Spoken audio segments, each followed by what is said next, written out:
On this bonus Locked On Jayhawks, we break down an overall pretty solid class for KU, especially comparatively to past years, but one that felt like it was running out of momentum, kind of stumbling to the finish line.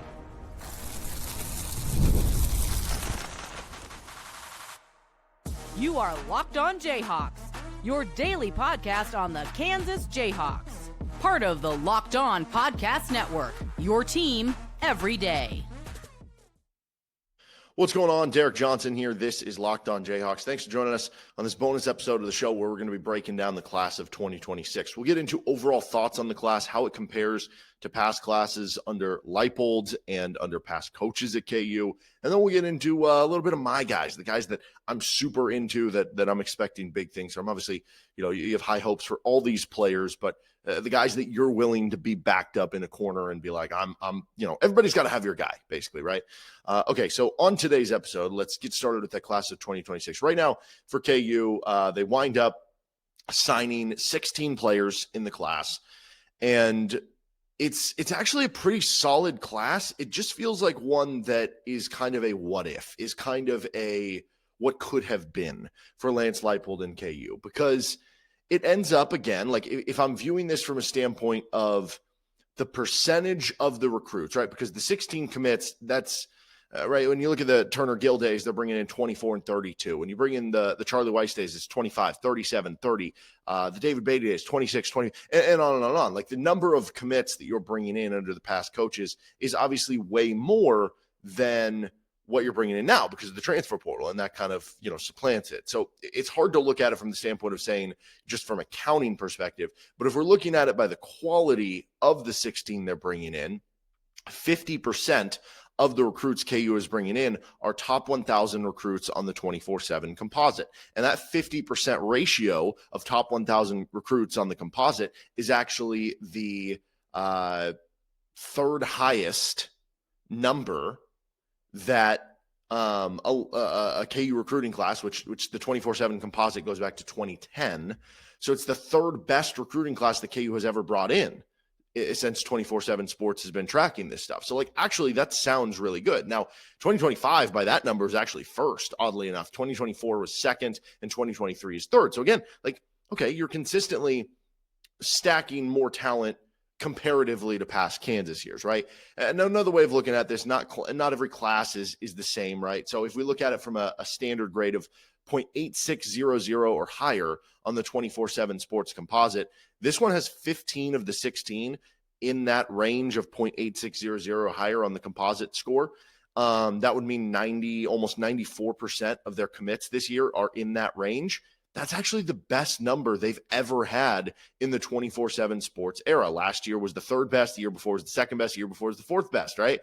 And then you have to go back for the fifth best all the way to 2010 with Turner Gill. So by some of these metrics, this is a good recruiting class for KU. What I mean when I say it felt like it was running out of steam at the finish line and it was the what if is that it had the chance to be the best, quite honestly. And I do think from an in-state perspective, this is the best in-state class KU has gotten, certainly in the Leipold era and certainly in a long time. 6 commits in the class of 2026 in-state, all players that I think could have a bright future for KU. That is great news, and if they can carry that in-state recruiting over into future years, although, how does Colin Klein being the head coach? We just did a bonus episode of that. How does that affect KU recruiting in the future in-state and stuff? But those are all positives for KU. It does feel a little doom and gloomy because of how it finished. And what I mean by that, how it finished, you had some decommits. You lost a defensive lineman decommit who I thought was a good player. You obviously lose Katie Jones on signing day, who flips to Oklahoma State, and that one certainly hurts you a little bit there. And the big one was you lost JJ Dunnigan to Miami, and that one obviously hurt you with losing your best player in the class, right? So those three hurt you in terms of the elite utmost quality of the recruiting class at the top, because even though, as I mentioned, this one stacks up just as well, if not better than all their recent classes in terms of the number of players who are top 1,000 in the composite or the number of players who are 0.8600 or higher. It's the reason why is it's a lot of players right in that cutoff, right in that range of being there, which means it's not so the class of 2024, even though it winds up having a lower percentage of kids who are 0.8600 or higher, even though it ends up having a similar, slightly better top 1,000, that class was a lot better because you had some big titans at the top. You think of Dak Brinkley, you think of DJ Warner, you think of the Desert Edge kids, right? And so this one has a lot of, I guess it would be like in baseball terms, this one has a lot of singles and doubles, right? It's working, you're getting on base. These are solid commits for KU overall. And it has a couple home runs, it has a couple triples. But those classes, maybe you didn't have one as many singles or doubles, but maybe you had an extra home run in there or something like that, right? And that would kind of be the best way of kind of putting that. And it is unfortunate because, again, if we look at most top 500 recruits that KU has brought in a class, the class in 24 had the second most with 3 of them. The only season that had more was 2010 with Turner Gill. They had 4 of them, but that was with 24 commits. And they did it with 17 in 2024. This year they had 1 of them, right? And if you had JJ Dunnigan, that would have been a second one. And it would have been a really highly second one, rated one there. Top 800 commits. They have 5 of them this year. That is tied for the 4th most that a KU class has ever brought in on the 24/7 composite. Again, since 2010 here. So that's a good number, top 4. But if you would have had KD Jones, if you had had JJ Dunnigan, all of a sudden you're getting this number up to 7 or 8 people. And 2024 had 7 of them. That's the second most. Again, first most was 8 in 2010, but that's 8 of 24 as opposed to 7 of 17. So you get the point here that it's missing a little bit of as much of the quality that you had before the decommitments. But overall, I do still think this is a solid recruiting class for KU that they're bringing in. All right, let's get to my guys, so to speak. We'll start with the offense, move to the defense. This is Locked On Jayhawks.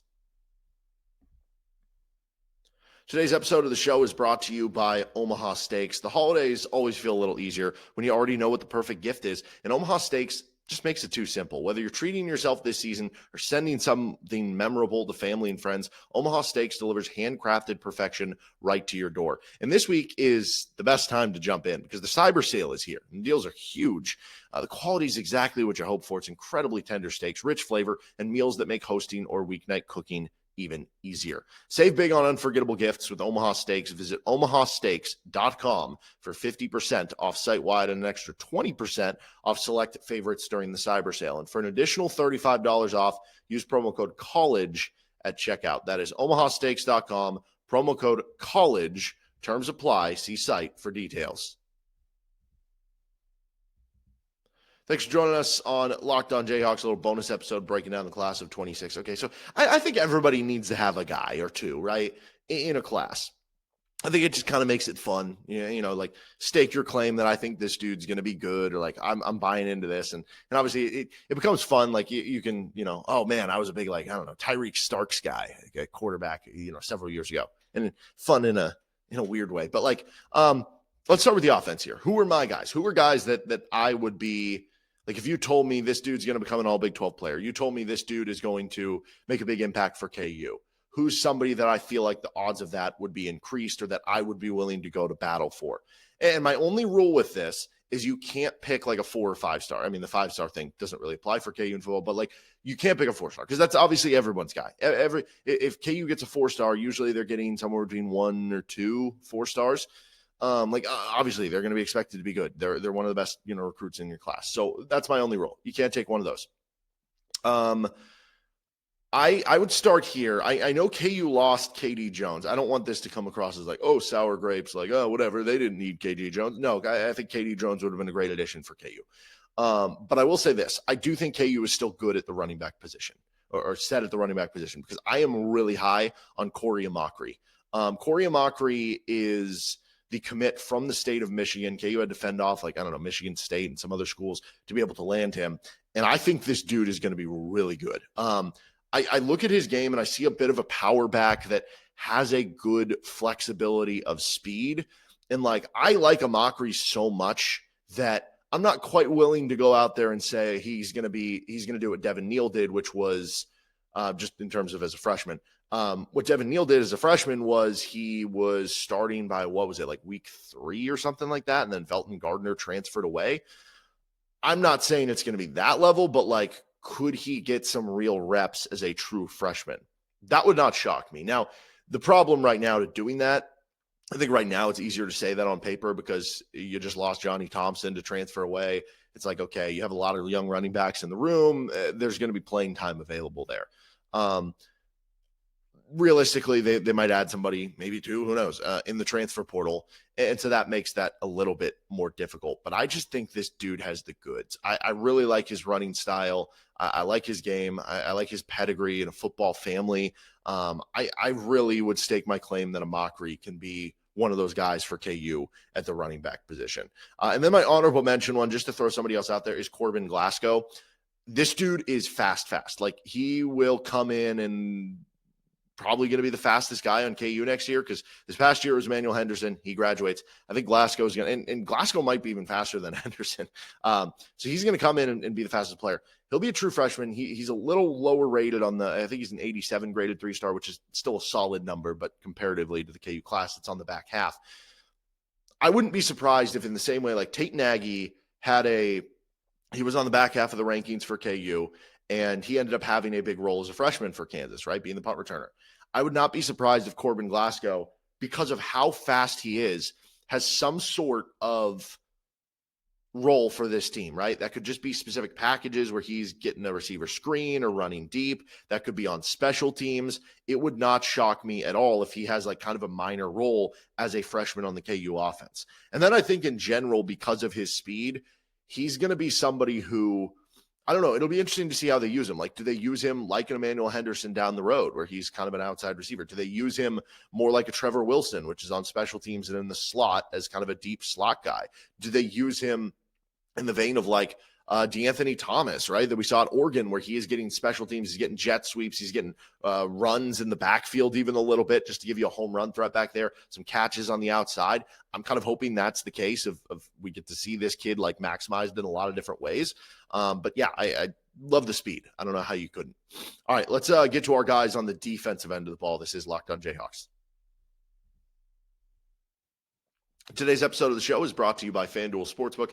The NBA is back, and there's no better place to get in on the action than with FanDuel. It's the official sports betting partner of the NBA. Even if you missed the start of the game or want to ride a hot hand, FanDuel has live bets on everything from who's going to score next to make that fourth quarter comeback. Plus, you can even combine your live bets into a same-game parlay for a shot at a bigger payout.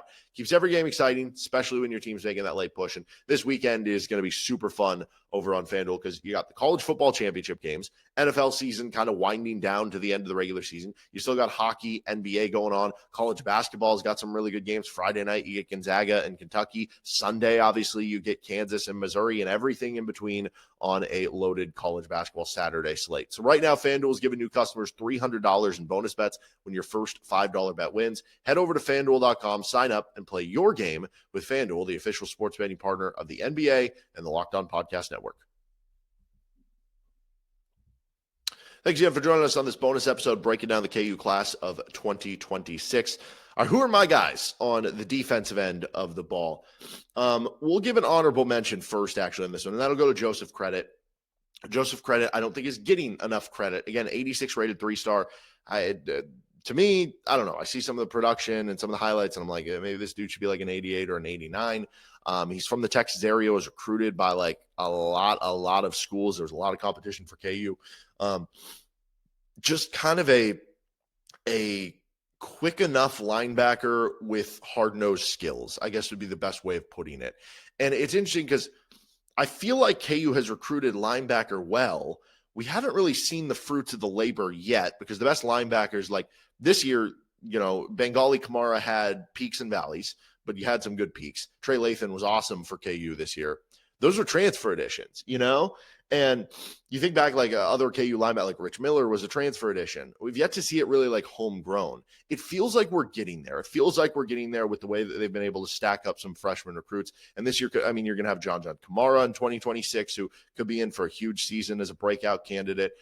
You've got like Logan Brantley. It's kind of like time to, put something out there, and he's slowly worked his way up the depth chart. Maybe this will be the big year for him. They brought in some other commits too, and you think of like Malachi Kirby, who was a high-end recruit for the class of 2025. So I think credit goes into that too, and I know a lot of people are high on him as well, so he's my honorable mention. But my guy that I would stake the claim for is going to be right here in the backyard of Lawrence High, and that would be Josh Galbreath. Josh Galbreath is, I mean, I was watching this dude at Lawrence High like play football since, I don't know, was he on varsity as a freshman? He certainly was as a sophomore, and he was like arguably the best player as a sophomore on the team. He was just like a really good player. And it was interesting because under Clinton Bowen, I didn't get a chance to see him this year as a senior, but under Clinton Bowen, they were running obviously kind of some of those multiple hybrid defenses, right? Some of that 4-2-5 stuff. And I think that'll prepare him for the college level because he'll have some more of the terminology, and KU is running some different defenses. Sometimes it is kind of a 4-2-5. So I think that'll be helpful for him, the experience he had. But this dude is a freak athlete. He's like 6'3", over 200 pounds. He's playing safety in high school at Lawrence High. He's going to play linebacker for KU, but maybe he profiles into being that kind of safety linebacker hybrid that they had Mason Ellis play, and at times I guess we saw, Jason Gilliam in past years and stuff. But he kind of he profiles more to being like Craig Young, but I think he's going to be a more actualized version of Craig Young. Craig Young was a good player for KU, but there were times where, I don't know, other teams targeted him in the passing game. I think Galbreath has a chance to be even better in pass coverage. Now, that's a high bar, but I think he can live up to, I guess point being, if you told me somebody's going to be a future NFL draft pick, I might pick Josh Galbreath off. I know that might be crazy, but he is that good of an athlete that you just don't see linebackers that size, that speed, that movement, that in the same way we saw Echo Boy Doe, go to Kansas State and have some time in the NFL. In the same way that, we've seen some guys from the local area, Devin Neal, go on and have success. I would not be shocked if he's kind of the next in that running. I'm really high on Josh Galbreath. And again, the base linebacker spots, I don't think he's going to have a chance to crack into those this year, just from a standpoint of assuming guys come back, right? You don't know who's coming back. But as of right now, Trey Lathan could come back. He'd be a stud. Joseph Sipp coming off a redshirt year. I think there'd be high expectations there. I mentioned John Kamara could be in for a breakout season. Logan Brantley, you have a lot of competition there. But that hawk role, they've called it in the past. I don't know what they called it this year, but again, that Mason Ellis was playing, that kind of linebacker safety role. I legit would not be shocked if he was good enough to get snaps at that in year one, with how perfect he fits into that position to me. I don't know. So yeah, that would be my other guy. All right, that'll do it for this episode of Locked On Jayhawks. You can find our show anywhere you get your podcast, including on our YouTube page where you can like and subscribe to the show. Don't forget to check out our KU Missouri preview or our episode talking about if Matt Campbell takes the Penn State job, Colin Klein to Kansas State. Plenty of content this week, so make sure to check it all out anywhere you get your podcast and on YouTube. See you next time with LOJ.